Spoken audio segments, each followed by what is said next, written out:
Bismillahirrahmanirrahim. Assalamualaikum warahmatullahi wabarakatuh. Hamdan wa syukrulillah wassalatu wassalamu ala Rasulillah Muhammad bin Abdillah amma ba'd.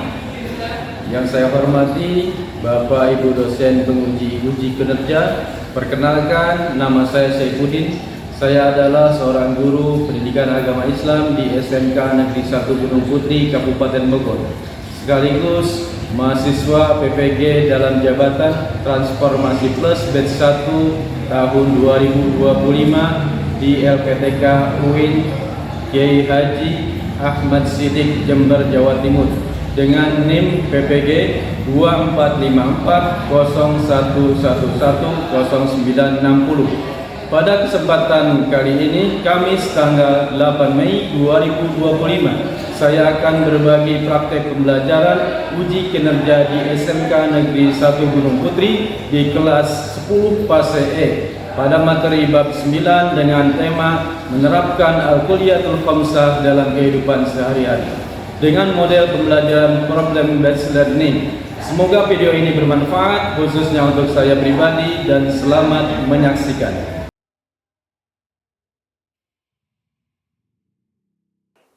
Assalamualaikum warahmatullahi wabarakatuh. Waalaikumsalam warahmatullahi wabarakatuh. Hamdan wa syukrulillah wassalatu wassalamu ala Rasulillah Muhammad bin Abdillah amma ba'd. Bagaimana kabarnya semua anak-anakku sekalian? Alhamdulillah. Baik, kita yel-yel dulu biar semangat. Semangat pagi. Pagi. SMK? Saya pasti bisa. Skill? Berbagi, berkala dasar. Luar biasa. Tepuk tangan. Sudah cukup semua.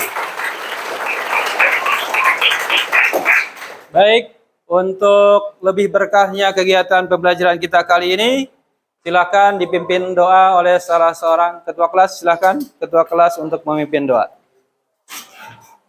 Sebelum mengawali pembelajaran pada pagi hari ini, kita berdoa sesuai kepercayaan dan agamanya masing-masing. Berdoa mulai. Doa selesai. Beri salam.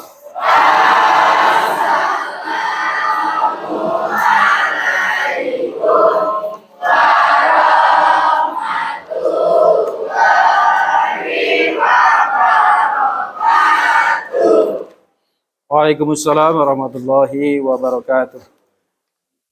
Baik, selanjutnya Bapak mau tanya, siapa yang tidak hadir hari ini? Tengok kanan kiri. Hadir semua ya? Alhamdulillah, semuanya rajin semua ya, alhamdulillah. Alhamdulillah, kita lanjutkan untuk pembelajaran kita. Untuk lebih berkahnya, silahkan tadarus surat Ad-Duha ya. Dipimpin oleh salah seorang untuk baca ta'awudz dan silahkan dilanjutkan dengan bersama-sama. Baca surat Ad-Duha, silahkan. Ta'awudz.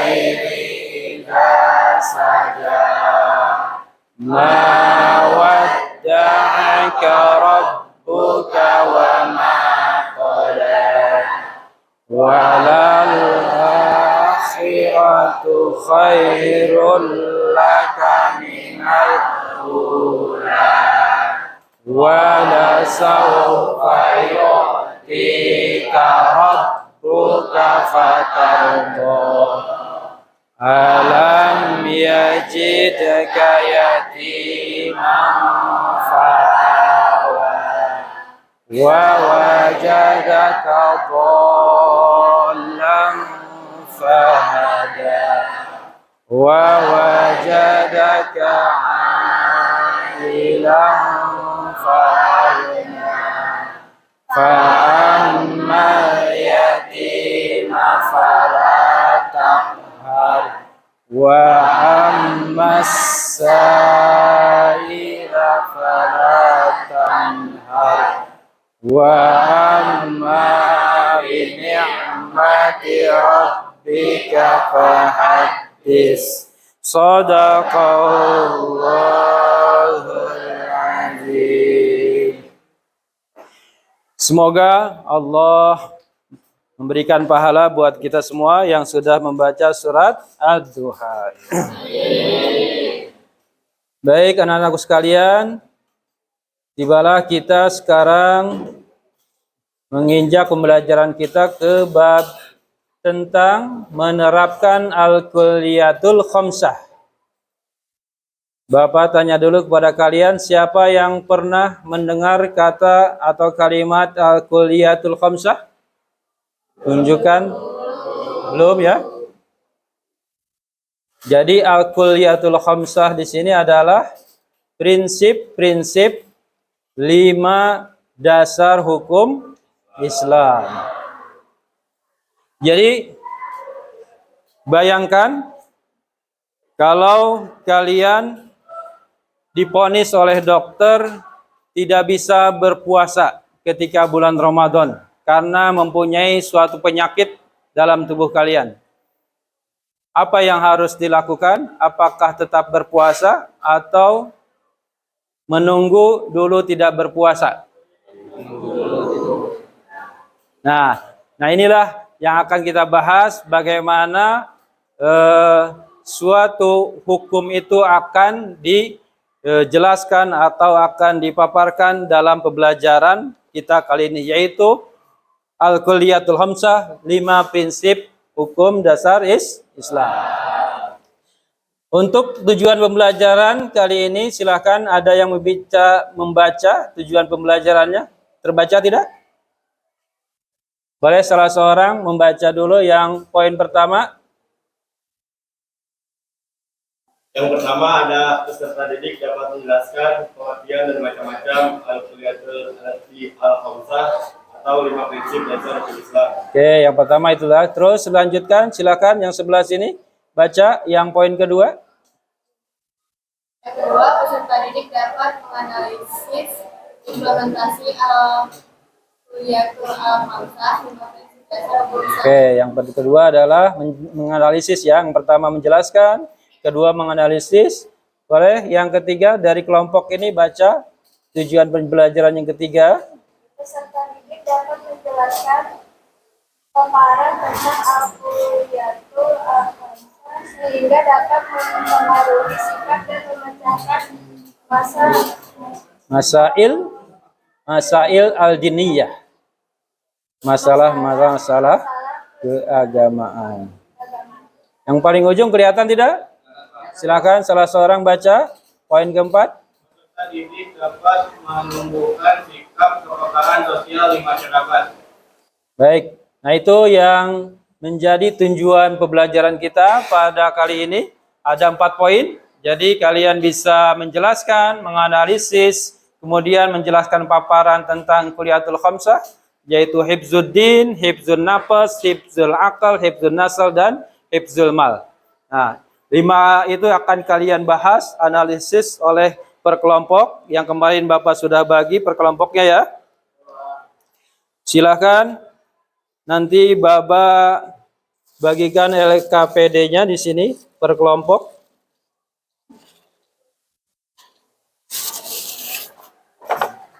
Ada kelompok 1, mana kelompok 1? Ini membahas tentang hifzuddin ya, atau menjaga agama. Terus kelompok 2, hifzun nafas, mana kelompok 2? Kelompok 3, hifzul akal. Kelompok 3. Kelompok 4, hifzun nasl. Kelompok 5, hifzul mal. Mana kelompok 5? Ya. Dari kertas LKPD itu, kalian silahkan mencari informasi dari berbagai sumber, boleh dari internet atau boleh dari buku materi. Silahkan dicatat di situ rumusan masalahnya. masalah yang akan kalian bahas per kelompok, yaitu yang pertama hifzuddin, hifzun nafas, hifzul akal, hifzun nasal, dan hifzul mal. Silakan kalian tulis di buku kertas masing-masing, ataupun ada yang bisa membuat kanva, langsung dibuat kanva, nanti per kelompok mempresentasikan salah seorang. Silakan dikerjakan.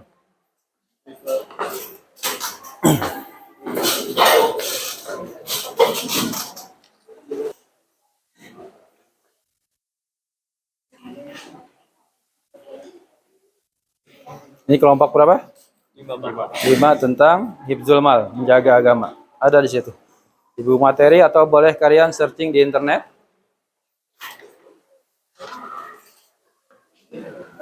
Ini kelompok 4 tentang hifzun akal, menjaga keturunan, hifzun nasal. Silakan.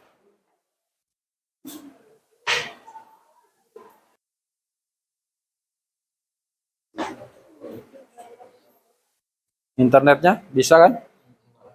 Ya.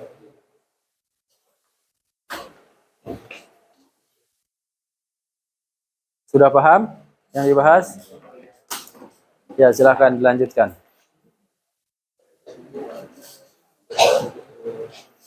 Yang lain bantu, boleh ditulis di buku kalian juga untuk membantu temannya nanti ketika presentasi.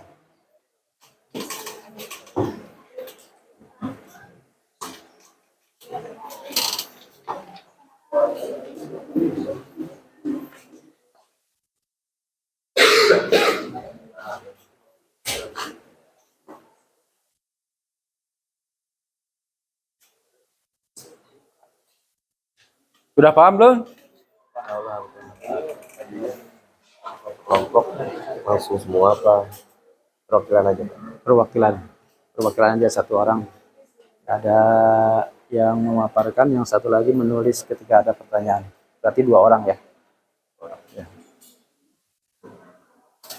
Kelompok ini bisa dipahami yang dimaksud? Jadi masalah-masalah ini kelompok berapa? Membahas tentang hifdzun nafas, menjaga jiwa.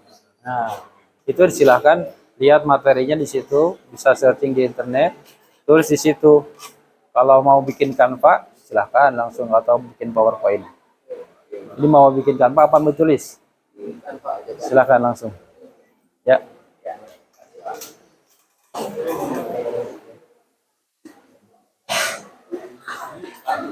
Ini buat gitu sama Pak di sini. Nah, ini ditulis masalah-masalahnya dari hifdzul mal itu, kandungannya apa yang akan dibahas, rumusan masalahnya. Dalam menjaga itu, harta itu apa gitu.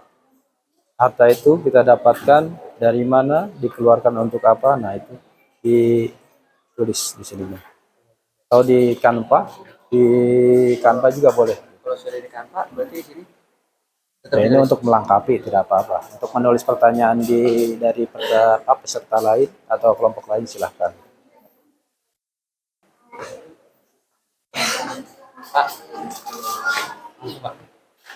Sudah jadi?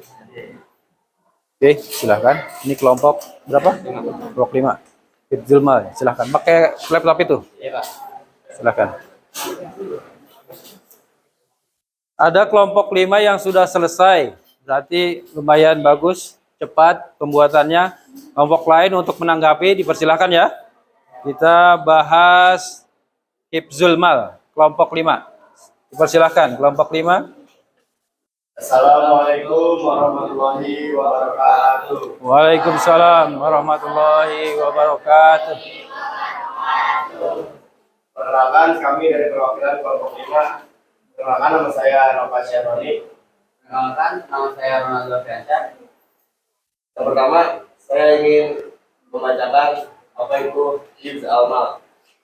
Pengertian dari hifz al-mal yaitu Jadi bacaannya, cara membunyikannya hifzul mal gitu aja. Ya, kalau itu cuma tulisan aja. Hifzul mal. pengertian dari hifzul mal, yaitu salah satu tujuan utama syariat yang berfokus pada perlindungan dan memelihara harta.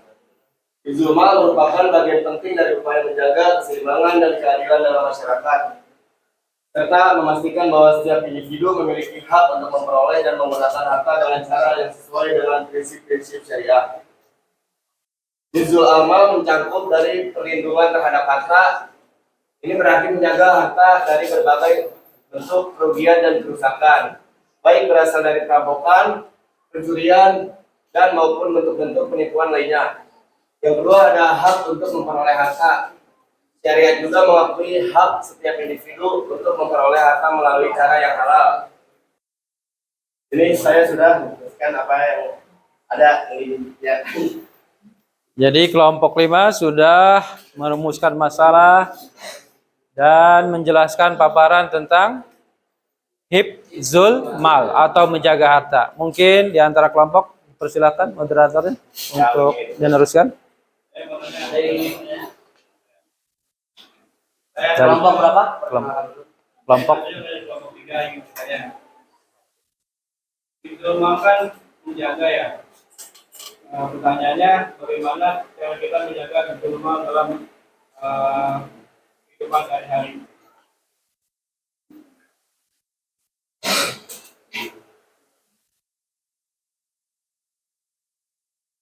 bisa dipahami pertanyaannya? Persilakan. Mungkin kelompok lain ada yang mau membantu ya di kelompok 5, silakan untuk membantu yang di depan. Saya ingin menjawab pertanyaan dari hadir kelompok 3. Cara menjaga harta.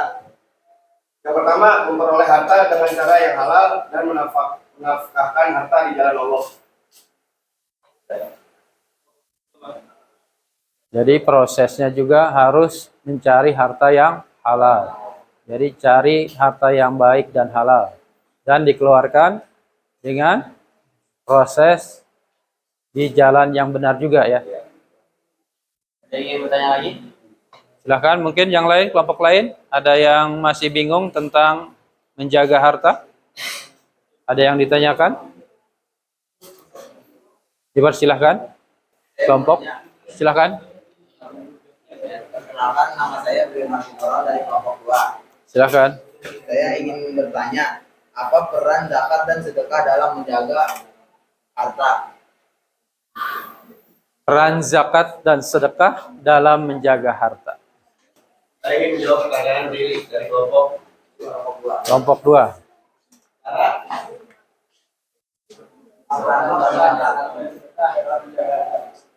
Dengan cara membersihkannya, mensucikannya, dan menambah keberkahannya. Dalam arti harta kita harus dikeluarkan karena ada hak orang lain. Jadi cara membersihkan harta seperti itu. Dan dari kami kelompok 5, mohon maaf bila ada salah kata atau kata-kata yang kurang tepat. Wabillahi taufiq wal hidayah. Wassalamualaikum warahmatullahi wabarakatuh. Assalamualaikum warahmatullahi wabarakatuh.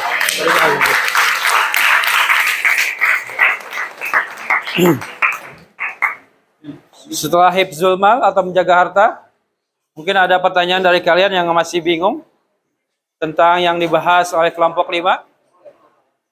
Bisa dipahami semua? Bisa ya? Silakan dilanjutkan. Siapa yang kelompok yang siap?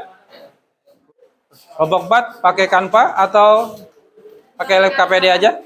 Canva, silahkan. Siapa yang menjadi pemateri? Silakan. Perhatikan kelompok lain. Kelompok 4 akan memaparkan hifdzun nasl atau menjaga keturunan. Nah, ini sebenarnya ada kaitannya yang kita bahas di bab 7 atau awal kalian di semester genap, betul nggak? Apa itu? Apa itu? Pencegahan berbuat zina, wala taqrabuz zina, atau pergaulan bebas. Ini nyambung dengan ini. Silakan. Kelompok 4 dimulai. Assalamualaikum warahmatullahi wabarakatuh. Waalaikumsalam warahmatullahi wabarakatuh. Kami perwakilan dari kelompok 4 yang presentasikan hasil kami yaitu dan nakal. Sebelumnya perkenalkan saya Sukarsiana Hanifah. Saya Putri Natasha. Saya akan menjelaskan pengertian dari hifz an-nasl. Hifdzun nasl dalam konteks maqasid syariah berarti upaya menjaga dan melindungi keturunan atau nasab. Ini adalah salah satu dari 5 unsur pokok maqasid syariah yang menekankan perlindungan silsilah keturunan melalui pernikahan yang sah dan mencegah tindakan yang dapat mencemari atau mengotori nasab. Contohnya, pernikahan yang sah. Pernikahan yang sah adalah landasan utama dalam menjaga keturunan. Ya. Yang kedua, menghindari zina. Zina adalah perbuatan yang melanggar prinsip hifdzun nasl karena menghasilkan keturunan yang tidak sah dan dapat merusak kehormatan keluarga. Oke. Yang ketiga, menjaga akhlak keluarga. Menjaga akhlak keluarga seperti saling menghormati, bertanggung jawab, dan menjaga ketertiban juga merupakan bagian dari hifdzun nasl. Manfaatnya, menjaga kejelasan nasab, mencegah kekaburan garis keturunan anak siapa ayah, siapa ibu, sehingga hak dan tanggung jawab keluarga dapat dipenuhi dengan benar. Ya. Jadi kita yang mana? Kelompok Saya 5. dari kelompok 5 ingin tanya, apa konsekuensi dari mengabaikan hifz al-nasl? Konsekuensi mengabaikan hifdzun nasl. Konsekuensinya apa? Kalau kita tidak menjaga keturunan katanya. Tadi sudah dibahas sebenarnya. Saya akan menjawab pertanyaan dari kelompok 5. Secara sosial, tidak menjaga keturunan dapat mengganggu stabilitas keluarga dan masyarakat, serta menimbulkan masalah hukum seperti hak waris dan mahram. Ya, Pak. Kacau masyarakat kalau tidak dijaga hifdzun nasl. Ya. Satu lagi dari Ibnu Hajar, silakan. Itu dari kelompok 3 ingin bertanya, jika seorang sudah melakukan zina, bagaimana cara menghapus dosa zina tersebut? Silakan temannya boleh menjawab atau kelompok yang lain boleh juga ya, bisa berpendapat atau menjawab. Konsekuensi dari pelaku zina. Tadi sebenarnya sudah dibacakan ayatnya, az-zaniyatu wazani wajlidu kulla wahidim minhuma mi'ata jaldah. Pezina ghairu muhsan atau yang belum menikah itu dicambuk, dipukul, didera 100 kali. Kalau pezina muhsan atau yang sudah menikah itu dirajam, dilempari batu sampai mati. Itu konsekuensinya pezina dalam pandangan hukum Islam. Lalu minta ampun sama Allah. Itu jawabannya. Silakan ditutup. Segitu saja yang dapat kami sampaikan. Mohon maaf apabila ada kesalahan dalam penyampaian kalimat. Terima kasih atas perhatiannya. Wassalamualaikum warahmatullahi wabarakatuh. Waalaikumsalam warahmatullahi wabarakatuh. Baik, terima kasih kepada kelompok 1, 2, 3, 4, dan 5 yang sudah menjelaskan tentang hifdzuddin, hifdzun nafas, hifdzul akal, hifdzun nasl, dan hifdzul mal. Itu adalah yang kita bahas tadi oleh kalian per kelompok. Alhamdulillah bisa dipahami semuanya? Baik, untuk meningkatkan pemahaman kalian, Bapak ada LKPD untuk kalian isi, dipersilakan. Satu orang satu, ini untuk diisi. Untuk mengetahui pemahaman kalian sudah sampai mana dalam materi kali ini. Sudah cukup? Satu lagi? Ini berapa orang? Ada 7 orang ya? Itu sudah berapa? Nih, 4 lagi, 2 lagi. Ini ada berapa orang? Baik, silakan LKPD-nya diisi, namanya jangan lupa. Terus diisi kolom-kolomnya, terus ada pertanyaan di baliknya itu. Ada pertanyaan pilihan ganda, ada 10 soal, dan esainya 5 soal. Silakan diisi dahulu. Udah waktu 10 menit ya. Bapak rasa cukup untuk menjawab itu. Untuk mengetahui pemahaman kalian sejauh mana, mengetahui apa yang kalian bahas tadi.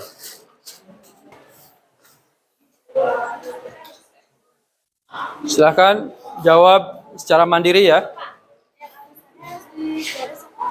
Itu kan ada keterangannya di sini. Keterangan S setuju, RG ragu-ragu, TS tidak setuju. Ini di checklist aja. Ya, checklist aja. Kalau ada alasannya, tulis alasannya ya. Kalau ragu-ragu.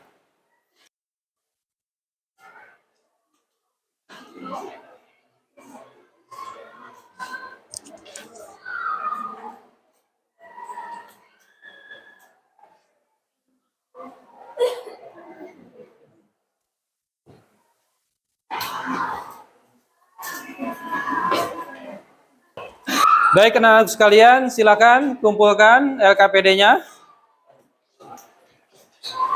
Nah, ini adalah sebagai pemahaman kalian untuk pelajaran Al-Kuliyatul Khamsah. Baik.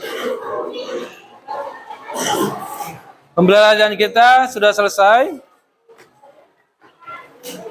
Alhamdulillah semuanya bisa difahami tentang materi Al-Kuliyatul Khamsah. Mudah-mudahan bisa bermanfaat bagi kita sekalian dalam menjalani kehidupan sehari-hari. Kita tutup dengan bacaan hamdalah bersama-sama. Alhamdulillahirabbil alamin. Assalamualaikum warahmatullahi wabarakatuh. Waalaikumsalam warahmatullahi wabarakatuh. Terima kasih, Pak. Sama-sama.